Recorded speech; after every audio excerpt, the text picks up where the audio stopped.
हरे Krishna everyone. आप सभी का स्वागत है वैदिक विलेज में। और आज हम प्रभुपाद जी के पास टाइम्स को आगे बढ़ाते हुए कंटिन्यू करेंगे और मैं प्रभु से रिक्वेस्ट करूंगा कि वो इन्वोकेशन प्रेयर्स बोलें। ओम अज्ञानतिमिरान्धस्य ज्ञानाञ्जनशलाकया चक्षुरुन्मीलितं येन तस्मै श्रीगुरवे नमः। श्रीचैतन्यमनोभीष्टं स्थापितं येन भूतले स्वयं रूप कदा मह्यं ददाति स्वपदान्तिकं। वन्देऽहं श्रीगुरु श्रीयुतापदकमलं श्रीगुरु वैष्णवांश्च श्रीरूपं साग्रजातं सहगणा रघुनाथावितां तं सजीवं साद्वैतं सावधूतं परिजनसहितं कृष्णचैतन्यदेवं श्रीराधा कृष्णपादान् सहगणा ललिता श्रीविशाखावितां च। हे कृष्ण करुणा सिंधो दीनबंधो जगत्पते गोपीसा गोपिका कांता राधा कांत नमस्तुते। तप्त कांचन गौरांगी राधे वृंदावनेश्वरी वृषभानुसुते देवी प्रणमामि हरिप्रिये। वाञ्छाकल्पतरुभ्यश्च कृपा सिन्धुभ्यः च पतितानां पावनेभ्यो वैष्णवेभ्यो नमो नमः। नमो विष्णुपादाय कृष्णपृष्ठाय भूतले श्रीमते भक्तिवेदान्त स्वामिनिति नामिने। नमस्ते सारस्वते देवे गौरवाणी प्रचारिणे निर्विशेषा शून्यवादी पाश्चात्य देशधारिणे। जय श्री कृष्ण चैतन्य प्रभु नित्यानंद श्री अद्वैत गदाधर श्रीवासादि गौर भक्तवृंद। हरे कृष्णा कृष्ण कृष्ण हरे हरे हरे राम राम राम हरे हरे। हरे कृष्णा प्रभु।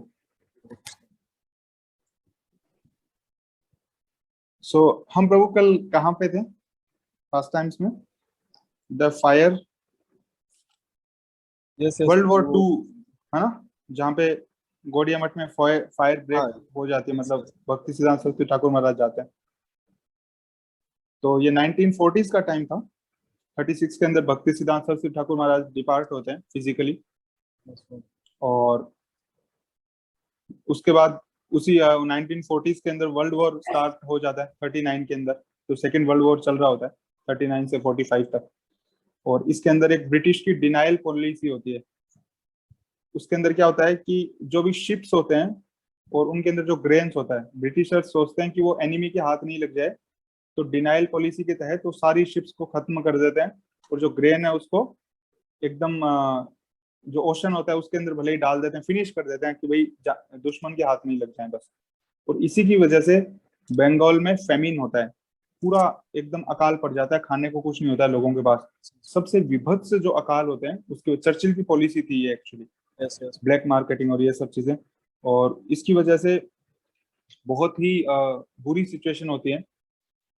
बट प्रभुपाद जो होते हैं उस वक्त भी जो भक्ति सिद्धांत सरस्वती ठाकुर महाराज थे उनके इंस्ट्रक्शंस को याद करते हैं। तो भक्ति सिद्धांत सरस्वती ठाकुर महाराज कहते थे कि there is no scarcity in this world, everything has been provided sufficiently by God, there is only one thing which is missing and that is Krishna consciousness. उसके अलावा किसी चीज की कोई कमी है ही नहीं, only scarcity is Krishna consciousness. और तो ये सब टाइम्स होते हैं, काफी टर्बुलेंट और डिफिकल्ट टाइम्स होते हैं। और जो अभय बाबू होते हैं उस वक्त, वो अपने जो रूम के अपार्टमेंट होता है, मतलब अपार्टमेंट का जो रूम होता है, फ्रंट रूम होता है, उसी के अंदर बैक टू गॉड मैगजीन जो होता है खुद ही कंसीव करते हैं, उसको खुद ही लिखते हैं, खुद ही एडिट करते हैं, खुद ही टाइप करते हैं, खुद ही मैन्युस्क्रिप्ट लिखते हैं मैगजीन की, वन मैन आर्मी, सारा खुद ही करते हैं।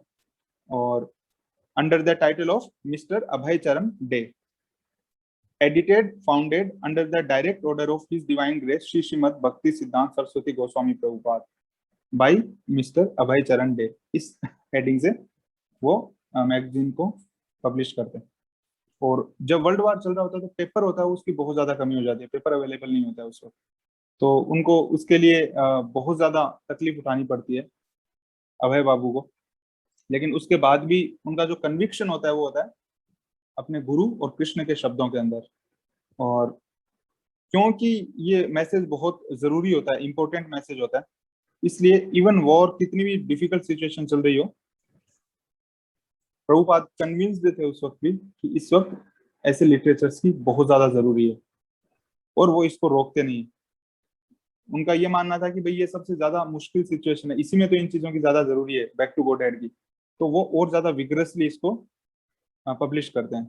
फिर 1947 जो पार्टीशन है उसका हॉरर होता है, उसके अंदर प्रभुपाद लिखते हैं बैक टू गॉड डैड 1947 के एडिशन के अंदर, when Hindus and Muslim fought, one party was Hindu, the another party was Muslim. They fought and so many died.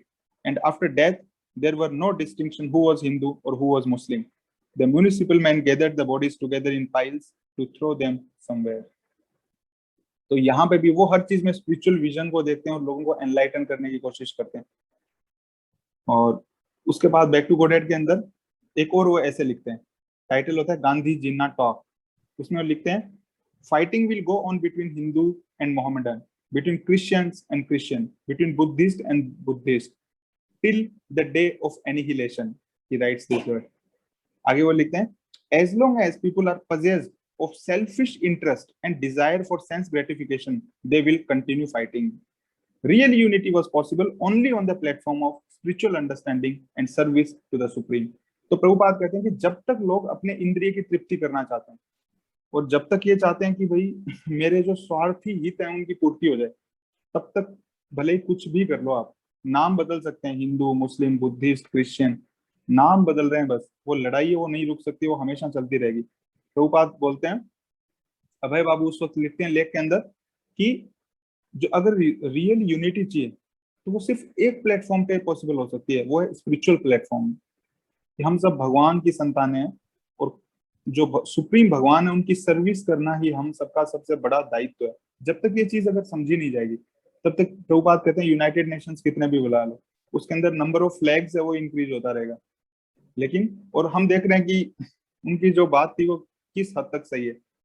भले अभी भी इसराइल पैलेस्टीन की कॉन्फ्लिक्ट देख लीजिए, भले यमन की कॉन्फ्लिक्ट देख लीजिए, भले वेस्ट अफ्रीका की देख लीजिए, अफ्रीका के अंदर सिविल वॉर देख लीजिए, भले आप कोरिया के अंदर देख लीजिए, भले आप चाइना के अंदर देख लीजिए, नाम बदल रहे हैं, चीजें एकदम वही। भले ही आप साउथ अमेरिका के अंदर देख लीजिए, वेनेजुएला के अंदर देख लीजिए, चिली के अंदर देख लीजिए, आप नाम लीजिए पूरी दुनिया के अंदर। ये बात कितनी सही है जो उन्होंने बोली थी वो, कि जब तक अंडरस्टैंडिंग सही नहीं होती है, इंडिया पाकिस्तान की देख लीजिए अभी तक चल रही है, तो these things are not possible अगर मटेरियल प्लेटफॉर्म पे हम सोल्व करना चाहिए। और ये जो टाइम थे ये काफी मतलब डिफिकल्ट होते जा रहे थे क्योंकि उनका बिजनेस था वो अच्छा परफॉर्म नहीं कर रहा था।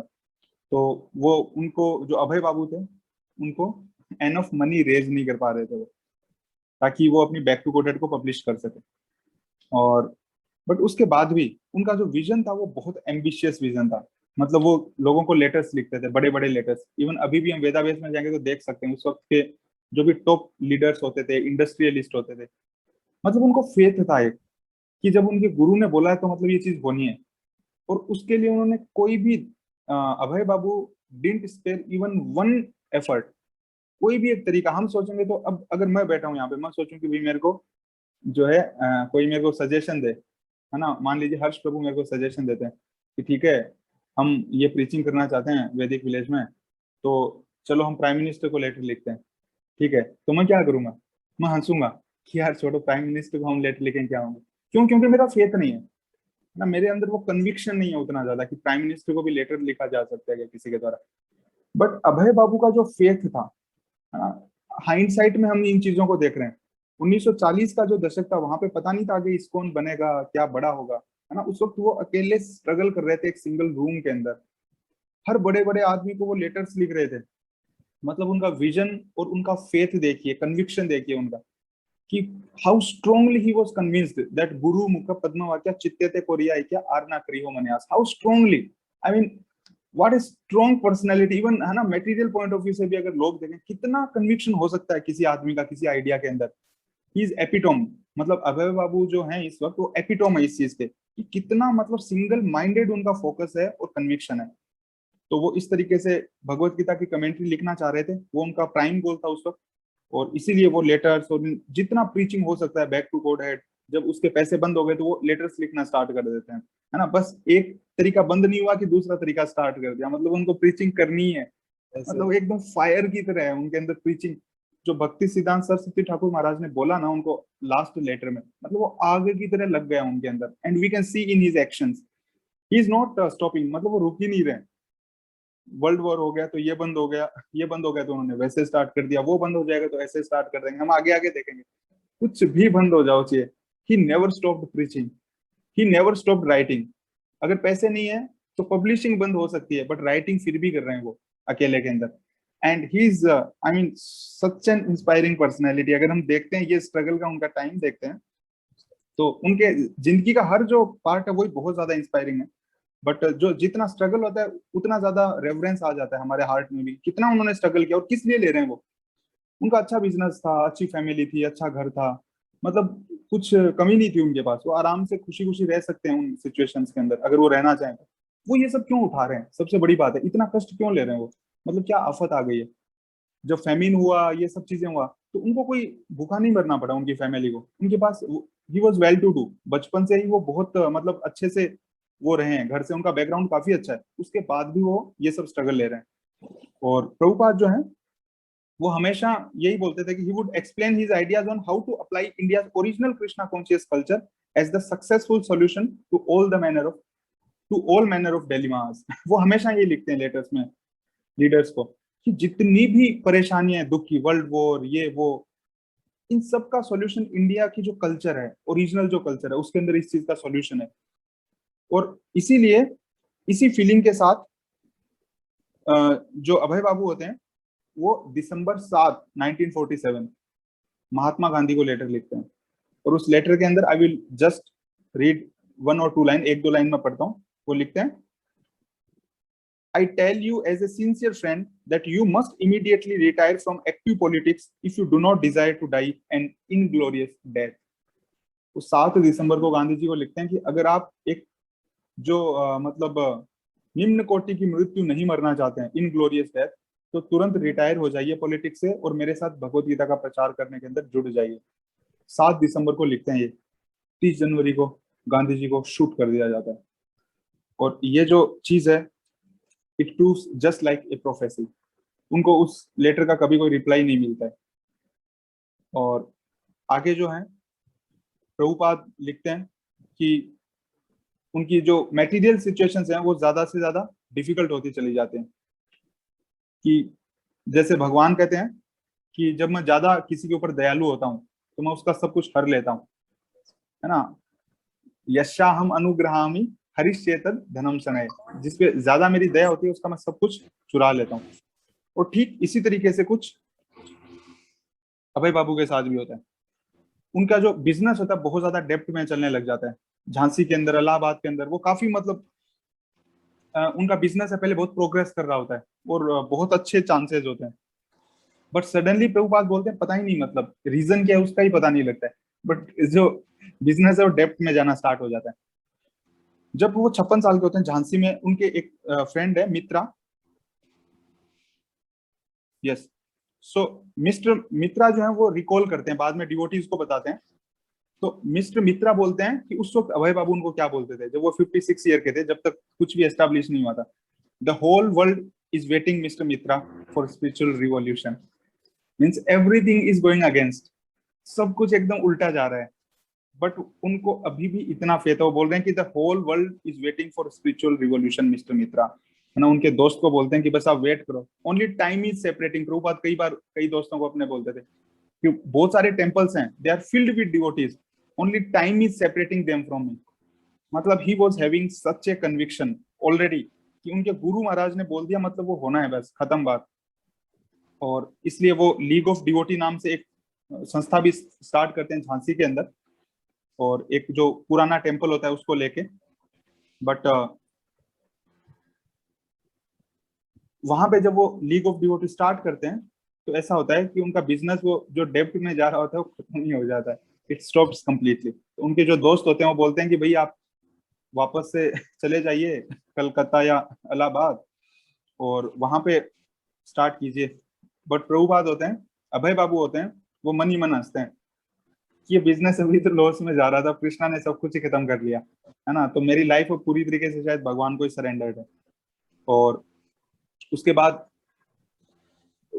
जो अभय बाबू होते हैं वो कोलकाता भी जाते हैं वापस, बट उनको जो फैमिली मेंबर्स हैं उनसे बिल्कुल सपोर्ट नहीं मिलता है वहां पे भी। उनकी प्रीचिंग की बहुत स्ट्रॉन्ग डिजायर थी, बट उनको मतलब वही है, बहुत इनडिफरेंस मिलता है और बहुत ज्यादा नेग्लेक्ट मिलता है। इनफैक्ट एक जो श्रीमद् भागवतम की मैन्युस्क्रिप्ट्स वो लिखते हैं, वो घर पे जाते हैं तो वो पूछते हैं अपने वाइफ से कि भाई वो मैन्युस्क्रिप्ट्स हैं वो कहाँ गई। तो वो बोलते हैं कि हमने मतलब चाय के साथ जो बिस्किट खाते हैं वो खरीदने थे, तो घर में और कुछ दिखा नहीं तो उसको बेच के श्रीमद् भागवतम की मैन्युस्क्रिप्ट को बिस्किट खरीद लिए हमने।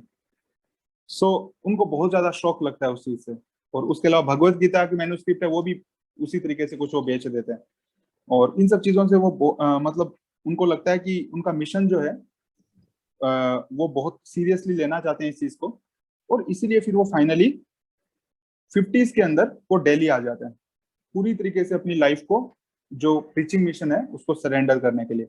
Materially it was very very turbulent time. 1950 का जो दशक था, 50 जो था, 50 से 60s, उस तक बहुत ज्यादा टर्बुलेंट ईयर्स रहते हैं मेटीरियली। एक्सट्रीम पुअर्टी, क्योंकि झांसी में जो उनका लीग ऑफ डिवोटी था उसको क्या करता है, गवर्नर की वाइफ को मिल जाता है, वो वहां पे लेडीज क्लब खोल दिया जाता है उनके टेम्पल के अंदर, तो वो भी उनके हाथ से चला जाता है। और उनके पास ना कुछ आमदनी है किसी तरीके की, ना कुछ खाने को है, ना कुछ रहने को है, ना कुछ पहनने को है। पूरी तरीके से भगवान की शेल्टर लेके वो डोनर टू डोनर हर घर पे जाते हैं, दिल्ली के अंदर आ जाते हैं। यहाँ पे छिपीवाड़ा में अभी भी वो टेम्पल है, आप आए तो देख सकते हैं, है ना। दिल्ली में कुछ दिनों पहले गया था वहां पे। और छिपीवाड़ा का जामा मस्जिद के जस्ट पास में टेम्पल है छोटा सा, और वो रूम है, अब तो काफी अच्छा इस्कॉन ने टेम्पल बना दिया वहां पे। तो पहले वो वहां पे बहुत पुराना रूम था, वहां पे वो सब चीजें सहेजी हुई है अभी भी। तो वहां पे एकदम पूरी तरीके से भगवान पे डिपेंडेंट होकर, उनके पास कोई आमदनी का सोर्स नहीं होता है, वो लिखते रहते हैं, डोनर्स के पास जाते हैं, पैसा होता है तो पब्लिश करते हैं, खुद ही लिखते हैं, खुद ही प्रूफ रीड करते हैं, खुद ही जाके उसको कंपाइल करवाते हैं, खुद ही फिर दुकान से दुकान में जाते हैं और चाय पीने वालों के पास, लोग चाय पी रहे होते हैं उनके पास बैठते हैं, उनको बोलते हैं सर आप ले लो। इस तरीके से एक्सट्रीम। और उनकी उम्र 56 क्रॉस कर चुकी होती है उस वक्त, 56 से भी ज्यादा एज के वो हो जाते हैं। मत सॉरी 56 के तो तभी हो जाते हैं, now he has cross 60s, अब वो 60 मतलब 60 की उम्र को क्रॉस कर चुके हैं। और इस उम्र के अंदर वो इतनी ज्यादा, मतलब इसके कुछ कुछ एग्जाम्पल हैं कि जब वो दिल्ली की सर्दी थी उस वक्त उनके पास इतने पैसे नहीं थे कि वो गर्म कपड़े खरीद सके। तो दिल्ली की जो विंटर होती है काफी एकदम चिलिंग होती है, तो पूरी विंटर वो बिना किसी जैकेट के रहते हैं। सिंपल उनके पास जो धोती कुर्ता होता है फटा पुराना जैसा भी, वो सिर्फ धोती कुर्ता पहन के उस टेम्पल के अंदर रहते हैं। वही ठंडा पानी, उनके पास कोई सोर्स नहीं होता है, उसी ठंडे पानी से उनको नहाना या जो भी करना है, ही do not have any money at all. और इसी तरीके से उनका ये जो स्ट्रगल है वो चलता रहता है। उसमें भी वो जो उनके जो मतलब एक सबसे बड़ी बात है कि अगर हम इतने ज्यादा डिफिकल्टीज में होते हैं तो हम हमारे प्रिंसिपल्स के साथ कॉम्प्रोमाइज कर लेते हैं कि ठीक है थोड़ा डाइल्यूट कर देते हैं। उस वक्त भी प्रभुपाद का जो बैक टू गॉडेड मैगजीन है उसका एक टाइटल है, no time a chronic disease of the common man. मतलब ही नेवर श्रिल, ही मतलब उनकी जो राइटिंग्स थी that was never shrill Strident और फेनेटिकल डिस्पाइट डेस्परेट पॉवर्टी। मतलब कितना भी हो जाए उन्होंने प्रिंसिपल्स के साथ कभी कॉम्प्रोमाइज नहीं किया। वो लॉजिकली, रेलेवेंटली और ऑथोरिटेटिवली एज इट इज बोलते थे हमेशा। इनफैक्ट वेदाबेस में जाके हम उस वक्त के देख सकते हैं उनके बैक टू गॉडेड मैगजीन, वो उनकी बुक्स में जो फिलोसॉफी लिखा है उससे भी स्ट्रॉन्ग फिलोसॉफी लिखते थे। वो कभी कॉम्प्रोमाइज नहीं करते थे कि भाई ठीक है अब मैं थोड़ा गरीब हूं तो मैं अगर कुछ लॉफ्टी लिखूंगा मेरे को पैसे ज्यादा मिल जाएंगे, जैसे आजकल होता है ना कि भाई ठीक है थोड़ा मसाला डाल देते हैं, थोड़ा पैसा आ जाएगा तो बाद में सही लिखूंगा। नहीं, वो ऐसा नहीं करते थे। मतलब वो एग्जैक्टली जो ट्रूथ है उसको एज इट इज बोलते थे, नो कॉम्प्रोमाइज एट ऑल। और ये मतलब उनकी राइटिंग का वो रहा। एक बार उनके डिसाइपल्स बाद में पूछते भी हैं कि आप बैक टू गॉडेड में जो लिखते थे वो अगर हमें बोलते तो मतलब वो तो बहुत हाई फिलोसॉफी है। तो प्रभुपाद ने कहा कि मैंने मेरी बुक्स में जो बैक टू गॉडेड की जो फिलोसॉफी थी उसको थोड़ा डाइल्यूट कर दिया अपने डिसाइपल्स के लिए, क्योंकि वो आप नहीं लिख पाते।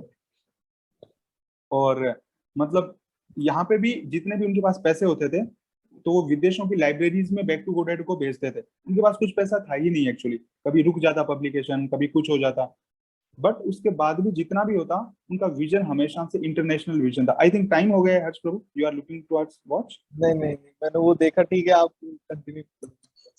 सो क्योंकि मैंने स्टॉप वॉच रखी नहीं है, so I don't know about time, you only please remind me. So इसके बाद क्या होता है कि मतलब जैसे इसका एक छोटा सा एग्जांपल है कि वो कैसे सब लोगों से सपोर्ट मांगते हैं, बट कोई भी लीडर उनको सपोर्ट नहीं करते। सबसे बड़ा मिसफॉर्चून पता है क्या है? जब मैं देखता हूँ तो, और मेरे को सबसे ज्यादा जो मिसफॉर्चून लगता है वो ये लगता है कि इंडियन लीडर्स जो हैं, लीडर्स की एक जिम्मेदारी होती है किसी भी कंट्री के कल्चर को प्रमोट करना, और वो उनको इतना कोल्ड शोल्डर देते हैं, मतलब इतना कोल्ड रेस्पॉन्स देते हैं। जस्ट एक छोटा सा एग्जांपल, वो लिखते हैं उस वक्त के प्रेसिडेंट को कि and the only thing was, Abhay Babu was very straight forward. वो लिखते हैं कि पेरिलियस फेट अवेट्स, कि बहुत खतरनाक जो भाग्य है वो वेट कर रहा है सोसाइटी का, please therefore save them from the great fall down. वो कोई दबा छुपा की बात नहीं कर रहे हैं कि अपनी सोसाइटी को बचा लो बर्बाद होने से। और लास्ट में लिखते हैं, I am crying alone in the wilderness at the present moment, yours sincerely Abhay Charande. वो लिखते हैं कि मैं अकेला क्राई कर रहा हूँ। किस लिए क्राई कर रहे हैं? उनके पास कुछ कमी नहीं थी पैसे की, वो किस लिए क्राई कर रहे हैं? कि लोग बर्बाद हो रहे हैं। सी वो एक सॉन्ग है ना, वैष्णव जन तो तेने कहिए पीर पराई जानी, पर दुख के उपकार करे तो मन अभिमान न आने दे। नरसिम्हा मेहता ने लिखा है, गुजरात के बहुत बड़े सेंट हुए थे वो। तो एक्चुअली मेरे को हमेशा वो याद आ जाती है जब प्रभुपाद का ये पास टाइम मैं देखता हूँ, और या फिर जब उनकी सी वॉयज जो होती है, आगे हम देखेंगे जल्दी की, तो वो मेरे को तुरंत याद आ जाता है कि वैष्णव जन तो तेने कहे पीड़ पड़ाई जानी रे। कि वो प्रभुपाद यहाँ पे जो अभय बाबू हैं क्यों परेशान है? वो आराम से जाके अपना बिजनेस चला सकते हैं, वो बहुत एफिशिएंट पर्सन है, बट वो क्यों इतना ट्रबल ले रहे हैं? किसके लिए ले रहे हैं? मतलब वो क्यों इतना इम्पेशेंट है? वो क्यों इतना ज्यादा पेन ले रहे हैं? वो क्यों सर्दी के अंदर मतलब बिना स्वेटर के रह रहे हैं? वो क्यों अकेले इतना ये इन चीजों को छाप रहे हैं, बैक टू गोडेड मैगजीन को क्यों अकेले टाइप कर रहे हैं, अकेले डिस्ट्रीब्यूट कर रहे हैं? उनका एक भी असिस्टेंट नहीं है, उनके पास एक भी पैसा कहीं से नहीं आ रहा है। इतना एक्सट्रीम स्ट्रगल वो क्यों कर रहे हैं? मतलब ऐसा क्या है उस मैसेज के अंदर? और इसके दौरान भी क्या होता है, उनको एक हार्ट अटैक भी आता है जब वो डिस्ट्रीब्यूट कर रहे होते हैं, और उनके दोस्त हैं वो उनको मतलब किसी हॉस्पिटल पहुंचाते हैं। उसके अलावा एक बार जब वो डिस्ट्रीब्यूट कर रहे थे तो गाय आके उनको मार देती है, और वो गिर जाते हैं बेहोश होके। फिर भी उनको लोग हॉस्पिटल ले जाते हैं, बट उनके पास इलाज के पैसे नहीं होते। दुर्भाग्य की बात है। तो इवन प्रभुपाद लिखते हैं बाद में, जब वो इस्कॉन बन जाता है तो प्रभुपाद याद करते हैं कि at that time I could not understand, कि उस वक्त प्रभु मतलब अभय बाबू इस वक्त सोचते हैं कि अब मैंने जब भगवान की पूरी तरह शरण ले ली है तो फिर मेरी परेशानियां बढ़ क्यों रही हैं? लेकिन जब शिला प्रभुपाद के तौर पे जब वो 60s के अंदर अमेरिका में बताते हैं कि उस वक्त मैं नहीं समझ पाया कि ये परेशानियां बढ़ क्यों रही है, बट अब मैं समझ पा रहा हूँ कि वो भगवान की मेरे ऊपर अहेतु की कृपा थी, मेरे ऊपर कृपा थी वो भगवान की। और वो जो डिफिकल्टीज थी वो एसेट था मेरा, विपत्ति। और पता है प्रभुपाद की जो लाइंस है ना, वो लाइन ऐसे लगता है कि जैसे शास्त्रों से ली हुई है, क्योंकि मेरे को वो याद आ जाता है। स्क्रिप्चर्स में बोलते हैं विपत्ति तस्य संपत्ति या स्मृत मधुसूदना। ये एक लाइन है कि जो आदमी मधुसूदन के भगवान के श्री चरणों को पकड़ लेता है, डिफिकल्टी उसके लिए सबसे बड़ा एसेट है, जो मुश्किल है वो उसके लिए सबसे बड़ी अपॉर्चुनिटी है। और हम देख सकते हैं, हम तो भूल जाते हैं, मतलब हमारे थोड़ी सी विपत्ति आती है, कृष्णा याद भी नहीं आते हमें। और यहाँ पे प्रभुपाद के मतलब बिहेवियर में हम देख सकते हैं कि वो रियलाइज करके बोल रहे हैं कि वो विपत्ति मेरी सबसे बड़ी संपत्ति थी। इसलिए हम बोल सकते हैं कि दो तरीके के भागवत होते हैं, एक पर्सन भागवत, एक होता है बुक भागवत। एक तो जो शास्त्र है वो, और एक एक व्यक्ति ऐसा है कि जो चलता फिरता शास्त्र है। तो शिला प्रभुपाद के बिहेवियर से हम देख सकते हैं कि he is not an ordinary person, he is a महाभागवता, he is a completely liberated soul, जो कि भगवान की दया की वजह से हमारे जैसे मूर्खों गधों को तारने के लिए इतना स्ट्रगल ले रहे हैं। क्यों ले रहे हैं? क्यों राइट कर रहे हैं वो? ताकि हम आज बैठ के इन चीजों को डिस्कस कर सकें। उसके अलावा क्या मतलब है उनको? मतलब आराम से उनका घर बार था ना, आराम से उनका सब बिजनेस वो कर सकते थे, but no, he is taking this kind of extreme pain only for all of us. और इसके साथ ही वो क्या करते हैं कि वृंदावन के अंदर रेजिडेंस ले लेते हैं। अब दिल्ली में उनका एक ऑफिस हो गया चिपीवाड़ा के अंदर, बट वृंदावन जो है वो गौड़ीय वैष्णव जो है उनके लिए सबसे सेक्रेट प्लेस है इस यूनिवर्स का। तो अब जो अभय बाबू हैं वो वृंदावन के अंदर रहते हैं और वहां पे राइटिंग करते हैं। एक दिन आते हैं दिल्ली के अंदर, मॉर्निंग में चलते हैं, दिन के अंदर उसको सारा का सारा छपवाएंगे, ठीक है, उसको डिस्ट्रीब्यूट करेंगे और रात की ट्रेन से वापस आ जाएंगे। क्यों? क्योंकि उनके पास दिल्ली में रहने के लिए पैसे नहीं है, दिल्ली में खाने के लिए कुछ नहीं है उनके पास, और पहनने के लिए वहां पे अलग से कुछ, मतलब उनके पास कोई फैसिलिटी नहीं है। इसीलिए वो वृंदावन में तो सारा काम करेंगे, क्योंकि वहां पे टेम्पल्स में काफी ज्यादा मतलब वो है, प्रसाद कहीं पे भी मिल सकता है, रहने खाने की वृंदावन में इतनी प्रॉब्लम नहीं है। Yes but yes. दिल्ली में उनके पास कुछ भी नहीं होता है, इसीलिए वृंदावन के अंदर वो इंटीमेट, बट ये जो प्रभुपाद बाद में बोलते हैं कि ये उनका इंटीमेट एक्सटेटिक टाइम होता है वृंदावन का।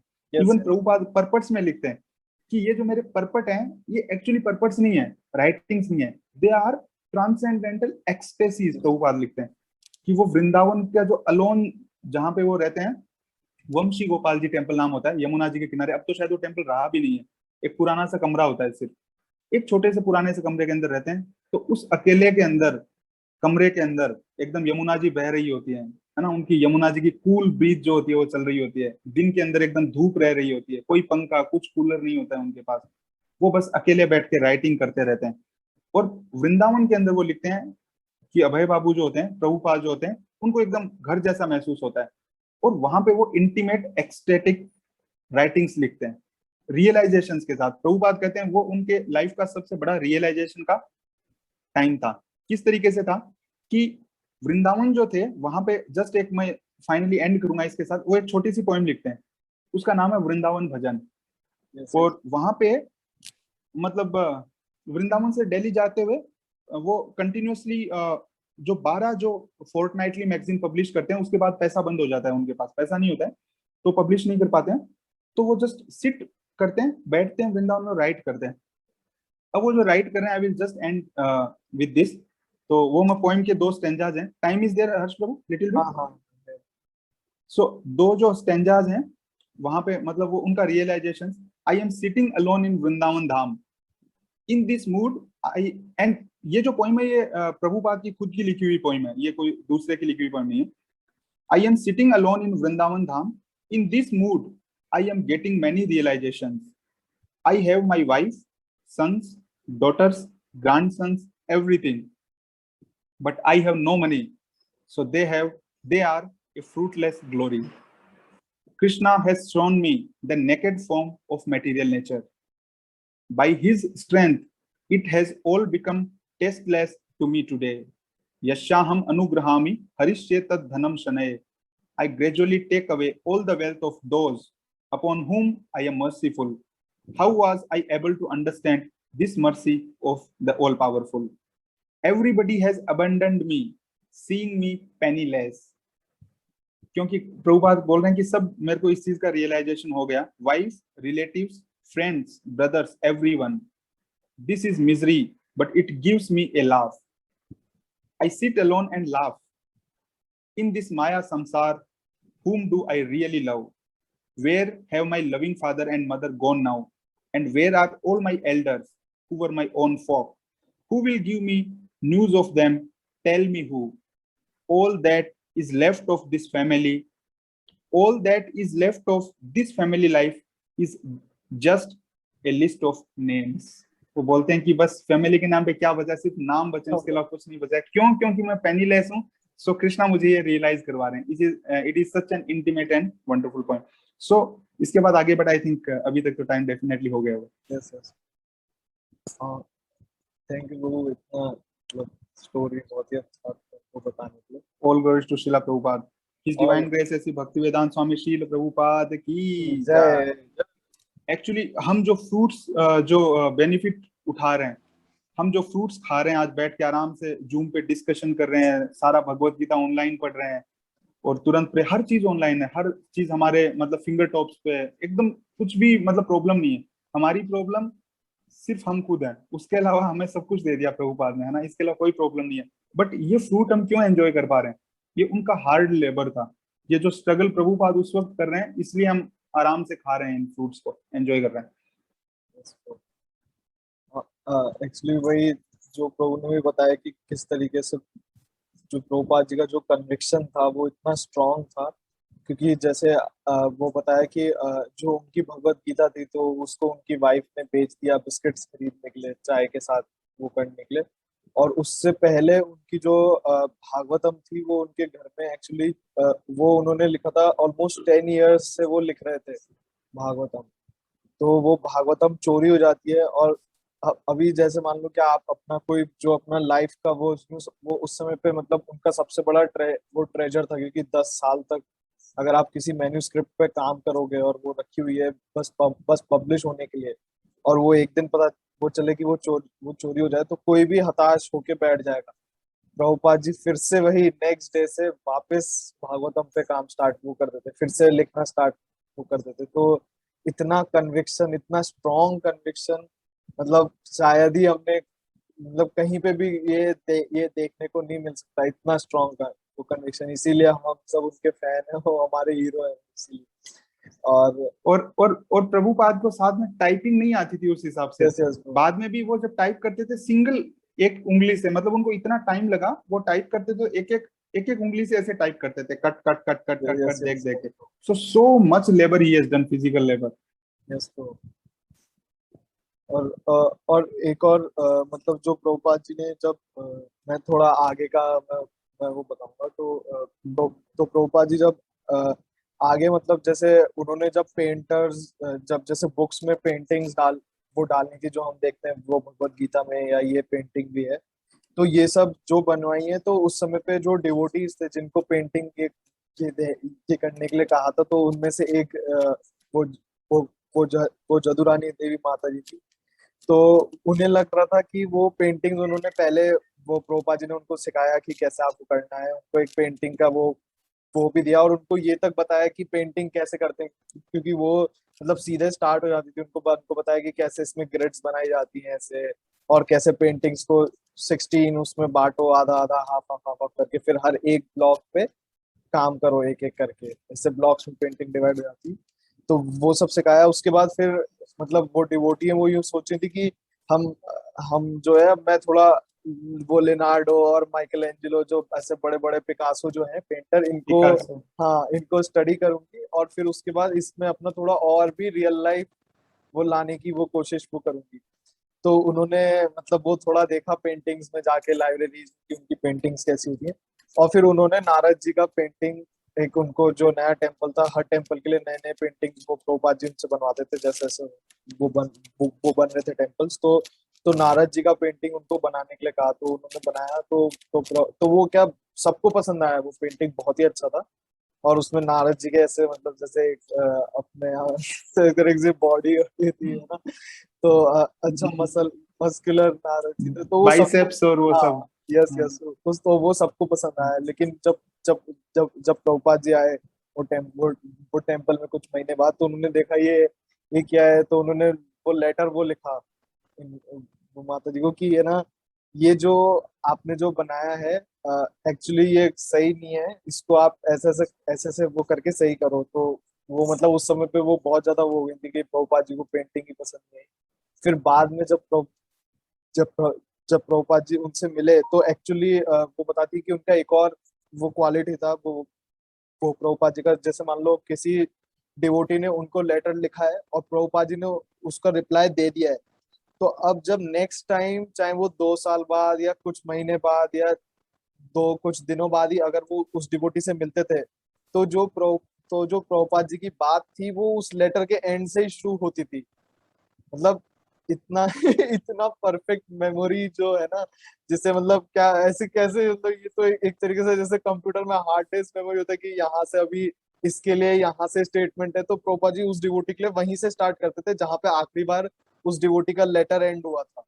तो प्रभुपाद जी वहीं से बात स्टार्ट वो करते हैं उनके लेटर से, और वो उनको बताते हैं कि किस तरीके से ये जो एक्चुअली ये जो आपने जो बनाया है ये हमारा वैदिक कल्चर वो नहीं है। वैदिक कल्चर में है ना, जो लिप्स होते हैं वो रेड होते हैं, और गाल जो होते हैं वो फूले होते हैं, और बॉडी ऐसा इतना वो नहीं होता है, मस्कुलर बाइसेप्स इन सब की कोई जरूरत नहीं थी। ये this is like a meat eating ये जो मीट ईटिंग वाले हैं ये उनका कल्चर है। तो आपको ना इसीलिए आप देखोगे ये सारी पेंटिंग्स में भी आपको neither Krishna is muscular nor Arjun is muscular, ऐसा कोई भी नहीं है।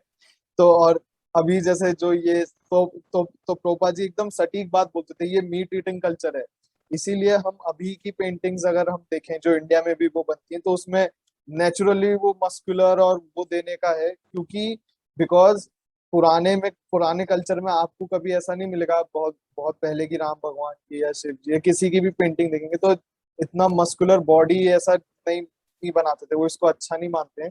तो इसीलिए प्रभुपाद जी ने ये कंडीशन उस समय पे भी बहुत अच्छे से समझा था। और फिर क्या उस समय पे डिवोटीज का ये था, बहुत सारे जैसे जो जो लोग बुक प्रिंटिंग में थे या जो लोग पेंटिंग में थे वो ये सोचते थे कि हम लोग टैलेंटेड पहले बनते हैं और फिर उसके बाद हम कृष्णा की सर्विस को करेंगे। तो प्रभुपाद जी इस कनेक्शन में एक बहुत अच्छी स्टोरी उनको सुनाते थे कि एक बार एक ब्राह्मण होता है तो वो क्या मतलब जैसे इंडिया में उस समय पे भी कि कोई भी ब्राह्मण कभी भी किसी मोहम्मदन के या मुसलमान के घर में मतलब कोई अन्न या पानी नहीं लेता था। अगर पानी से उसको टच भी कर दिया जाए तो उसे मतलब उसकी कास्ट से जो जो ब्राह्मण कास्ट है उससे बाहर कर देते थे वो सारे जो ब्राह्मण थे।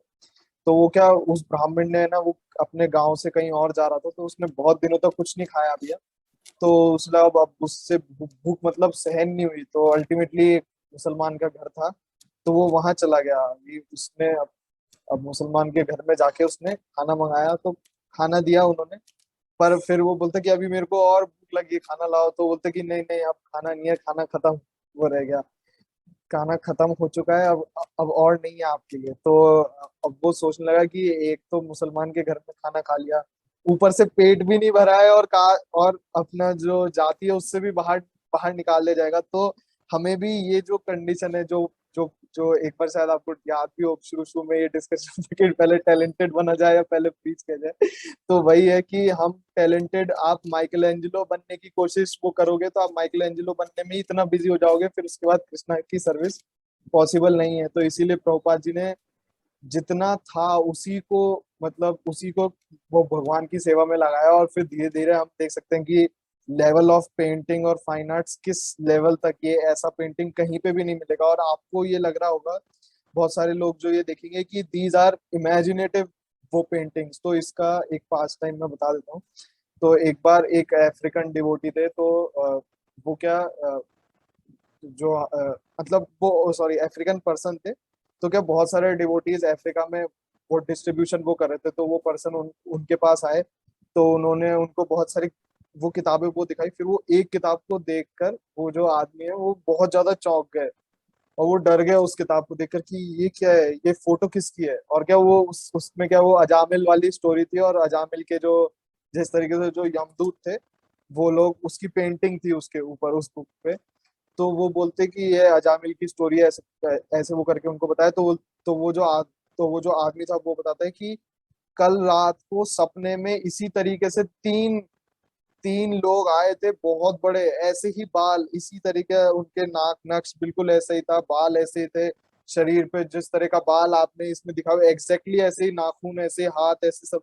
तो आपको ये कैसे पता ये मेरे सपने में है? तो उन्होंने बताया कि एक्चुअली ये ऐसे है और अब आपको भी स्टार्ट वो कर देना चाहिए। देखो अजामिल को कैसे भगवान ने बचा लिया इन्हीं यमदूतों से। तो ऐसे ही आपको स्टार्ट कर देना चाहिए। तो फिर उन्होंने मतलब वो किताब लिया और फिर वो बाद में वो भी मतलब अफ्रीका में बहुत अच्छे वो डिवोटी वो बने और अभी भी हैं। तो इसी तरीके से तो ये जो पेंटिंग्स है बहुत प्रभुपाद जी ने बहुत अथॉरिटेटिव है ये paintings, these are not just imagination नहीं, ये एकदम रियलिटी ही है ये। तो ये एक चीज मेरे को बताया था। और इसमें पेंटिंग में एक और स्मॉल में जस्ट छोटा सा ऐड करना चाहूंगा कि जैसे यहाँ पे ये बैकग्राउंड ध्यान में रखा जाना चाहिए कि ये सब पेंटिंग्स पहले से अवेलेबल थी नहीं कुछ भी। यस और यस जो पेंटिंग बनाने वाले थे वेस्ट के डिवोटीज, उनको ये भी नहीं पता था कृष्णा कौन है अर्जुन कौन है। यस यस तो ये सारी पेंटिंग्स किस तरीके से आई एग्जिस्टेंस में कि प्रभुपाद उनको बता रहे हैं, बस एक्सप्लेन कर रहे हैं यस और यस उस एक्सप्लेनेशन को सुन के वो पेंटिंग बना रहे हैं। इनफैक्ट बहुत सी बार प्रभुपाद खुद प्रेजेंट भी नहीं है, वो सिर्फ लेटर्स में लिख रहे हैं उनको। यस यस अब आप एक इमेजिन करके देखो कि मैं आपको लेटर लिखता हूँ कि भाई ऐसी ऐसी पेंटिंग बनानी है, और वो असल में क्या बन के आएगा। मतलब कैसे स्पिरिचुअल मास्टर एम्पावर करता है डिसाइपल को यस कि यस उनके हार्ट में जो था प्रभुपाद के, वो मतलब एकदम कैनवास पे आ गया, एकदम रिवील। कृष्णा की इतनी ब्यूटीफुल मतलब पेंटिंग्स हैं कि इंडिया में शायद कभी बनी भी नहीं होंगी। कृष्णा आर्ट नाम करके एक फोलियो है, उसको नेट पे भी सर्च कर सकते हैं, कृष्णा आर्ट। उसमें यस यस इतनी वंडरफुल मतलब पेंटिंग्स हैं कि एकदम मेस्मराइज हो जाता है पर्सन देख के कि कैसे बना दिया वेस्टर्न यस लोगों ने। यस मतलब उनको यस पता नहीं था कौन कृष्णा, कौन नंद महाराज, कौन Radha Rani. And such wonderful paintings, मतलब जस्ट प्रभुपाद के एक्सप्लेन करने से उन्होंने बना दिया। सो एक्चुअली इट्स मिरेकल, मतलब इसको कोई समझ नहीं सकते उस तरीके से। Yes yes.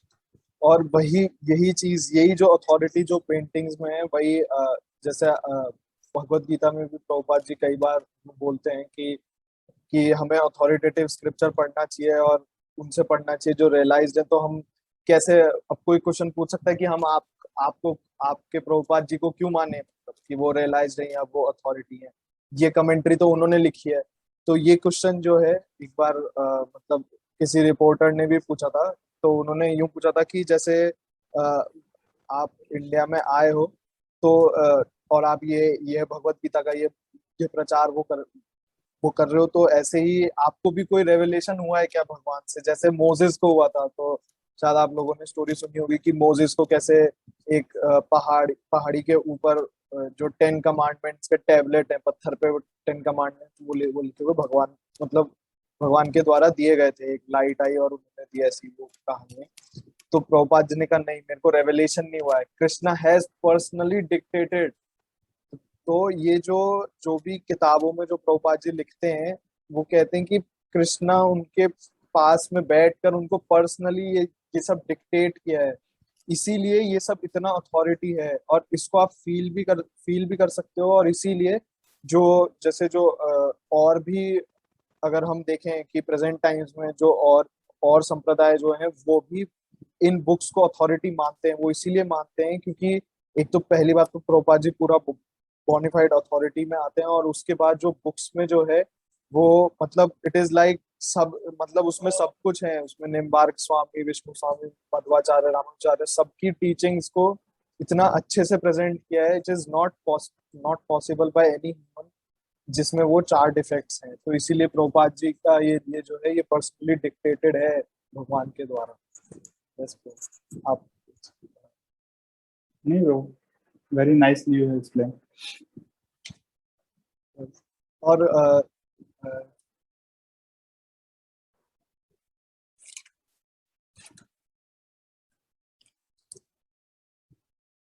हाँ, एक पास टाइम था जो प्रोपा जी मतलब बहुत इंजॉय करते थे वो स्टोरी बताना।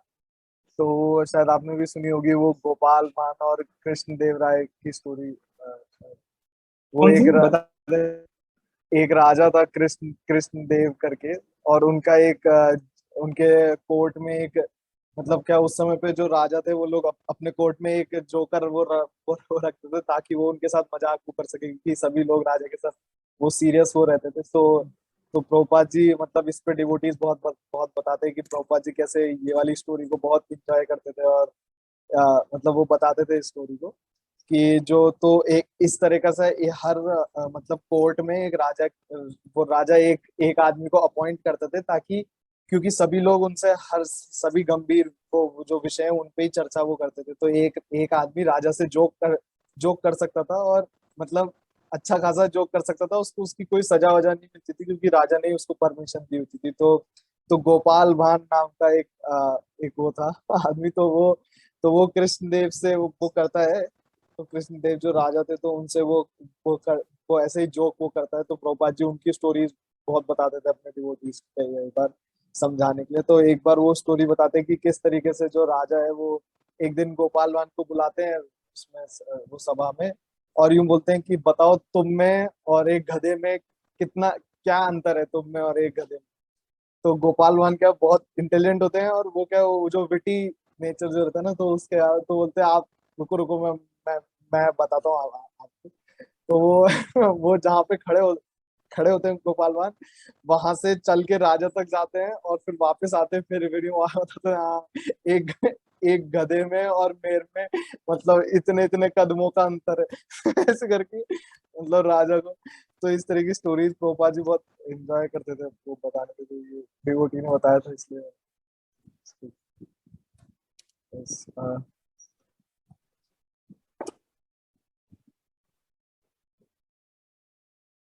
हाँ, एक और एक जो इम्पोर्टेंट मतलब मेरे को लगता है कि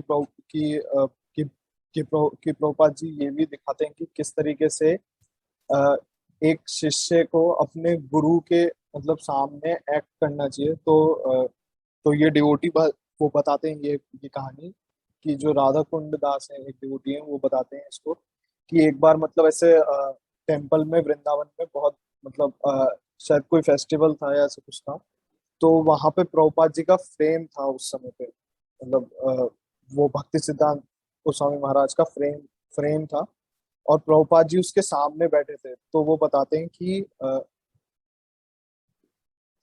हैं कि कैसे एक बार क्या मतलब है ना कि कि प्रभुपाद जी कैसे अपने गुरु के सामने मतलब how he would act in his front of his गुरु।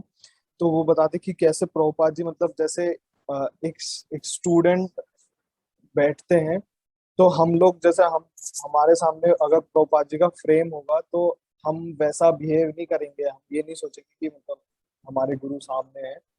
तो वही वही चीज को उसी चीज को सिखाने के लिए वो प्रभुपाद जी का ये बहुत इंपॉर्टेंट पास टाइम है कि वो कैसे मतलब एकदम वो उनके सामने फ्रेम के सामने अपने गुरु महाराज के फ्रेम के सामने सर झुकाकर बैठे रहे और केवल जैसे डिवोटीज को एक सीनियर गुरु केवल आईज में मतलब अपने आंखों के वो द्वारा इशारा वो करते कि यहाँ पे ये होना चाहिए, और केवल वो ये देखते थे कि हाँ सब कुछ सही है मेरे गुरु की सेवा में या नहीं।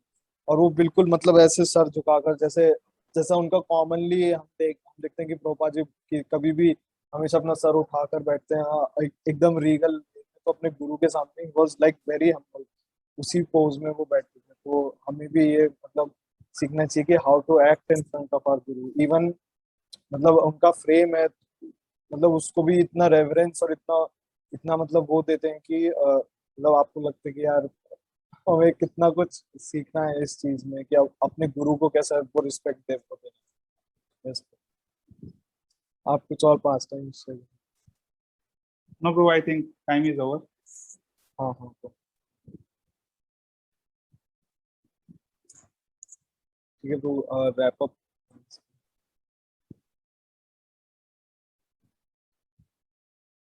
Hemant, bro, want to say something? नहीं bro. Okay, then. His Divine Grace Sri Bhaktivedanta Swami Shri Prabhupada ki जय jai. जय निताय गौर प्रेमानंदे। हरि हरि हरि हरि बोल। बोल।